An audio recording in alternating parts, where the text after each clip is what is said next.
저는 54년생이고요. 두 아이의 엄마였고요. 기억에 있을 때부터 아팠던 것 같아요. 지금까지. 풍선 같은 질환이라고 말씀드리고 싶어요. 전신의 어느 부위든 다 심하게 많이 붓는 그런 질환이라고 말씀드리고 싶어요. 혈관의 투과도가 증가해가지고 피에 있는 물 성분이 밖으로 새서 눈꺼풀이 도톰하게 붓는다든지 입술이 이렇게 툭 튀어나올 정도로 붓는다든지 아니면 장이 부어서 장이 막혀가지고 심한 복통을 일으킨다든지 그런 증상을 나타낼 수 있는 질환입니다. 느닷없이 찾아온 부종과 통증. 몸 곳곳을 휘감다 자칫 생명까지 위협하는 질환. 바로 유전성 혈관 부종입니다.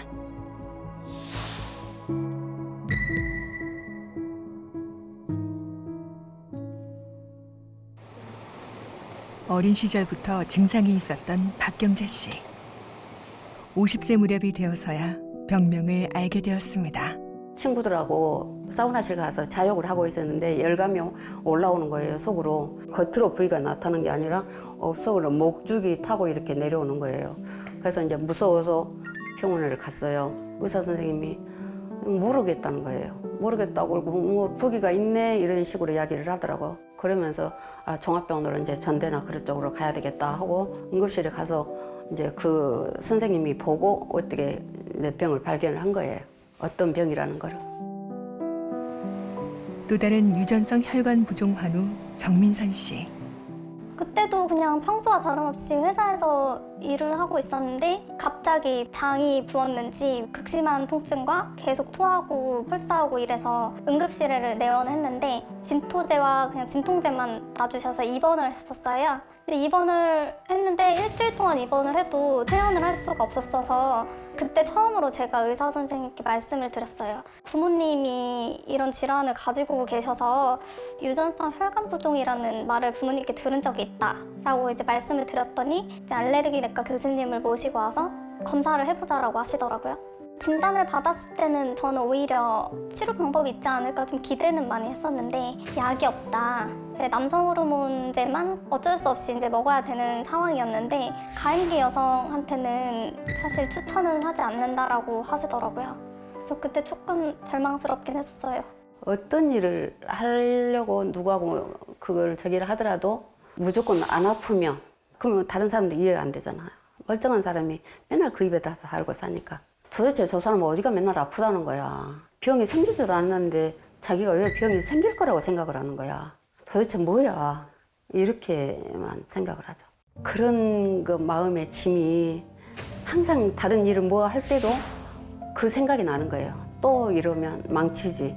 내가 어떻게 할게 하고 나서지를 못해요. 그 병 때문에. 병명도 모른 채 기도 점막까지 부어올라 숨도 쉴 수 없었던 위급한 순간. 결국 기도 삽관까지 해야 했습니다. 아예 호흡을 할 수가 없었어요. 그러니까 저는 죽어 넘어갔다니까요. 그 기억이 하나도 없어요, 저는. 넘어가니까 이제 그 순간은 모르는데 이제 아들 말로는 옆에서 보고 있었으니까 병원에서 이게 목을 뚫을 수 있는 사람이 있어서 내가 살았다 그랬더라고요. 거기서 만약에 이거를 뚫지 않았다면 지금 없겠죠. 유전성 혈관 부종 치료제는 크게 증상 치료제와 예방 치료제로 나뉘는데요.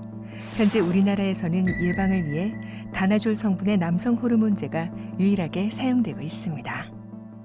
물론 이 남성 호르몬제를 대체해서 쓸 수 있는 치료제들이 요새 굉장히 많이 개발되어 있고 그리고 실제 임상 시험 중에 있습니다. 미국, 유럽, 일본 그리고 아시아의 여러 나라에서 이미 오래전부터 사용 중에 있는데 현재 우리나라에서 사실 쓸 수 있는 약은 다양하지는 않습니다. 제일 많이 쓰는 거는 남성 호르몬제인데 혈압도 올라가고 비만도 생기고 간암이 드물게 생길 수가 있습니다. 또 불임과 더불어서 남성화가 진행되기 때문에 환자들로 하여금 위축되게 할 수 있는 그런 문제점이 있습니다. 이 질환의 가장 큰 비극은 한 세대에서 끝나지 않는다는 점인데요.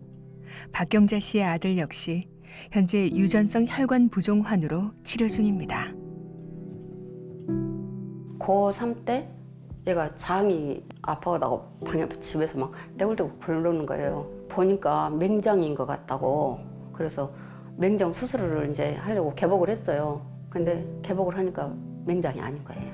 차라리 내 목숨을 내놓으면 내놓을 정도로 우리 아들만큼은 어떻게든지 살려달라. 나 같은 과정 거치지 않게 해달라. 죄인인 것 같죠. 지금도 죄인인 것 같아요. 저는 아들하고 손녀한테 죄인이에요. 늘 미안하고 어떤 것도 해줄 수가 없다. 이거는 사실 원망을 안 했다고 하면 거짓말이에요. 그렇지만 엄마도 엄마가 이렇게 유전이 되고 싶었던 건 아니었을 테고 그런 부분이 이제 생각이 나면서 좀 원망했던 마음도 사실 죄송하기도 하고 좀 여러 가지 복합적인 감정이 드는 것 같아요. 다행히 캐나다에 거주 중인 박경자 씨의 아들은 예방치료제를 통해 일상을 되찾을 수 있었습니다. 환자들이 내가 정말 아파도 행복하다라는 생각을 하고 살 수 있는 세상이 됐으면 좋겠습니다. 그래서 환우단체하고 같이 연합회가 인권위에도 가고 또 권익위에도 그 진정서를 내서 이 치료 환경을 좀 개선해 주십사고 호소를 했죠. 해외에서는 이미 사용 중인 다양한 치료제들. 국내에서도 이 치료제들을 도입하여 치료 환경을 개선하기 위해 다방면으로 노력 중인 상황인데요. 우리 아들이 정말로 자유, 어떤 얽매이는 것에서 헤어난 자유 그런 걸 누린대요. 마음껏 어디 가도 뭐 상관이 없고 그것 때문에 제가 오란 소리를 못 하는 거예요. 다른 집들처럼 자식들하고 모여서 밥도 먹고 쇼핑도 가고 여행도 가고 좀 이래왔으면 좋겠어요. 결혼을 했으니까 남편 닮은 아이를 너무 갖고 싶잖아요. 그 예방약으로서 아프지 않으면 건강한 아이를 가져서 잘 키우고 싶은 게 지금 저의 꿈이에요. 누군가에게 너무도 당연한 일상이 환우들에게는 평생 한번 누리고픈 꿈이 되고 있는데요. 다양한 치료제의 문이 열릴 수 있도록 우리 모두가 함께 관심을 가져야 할 때입니다.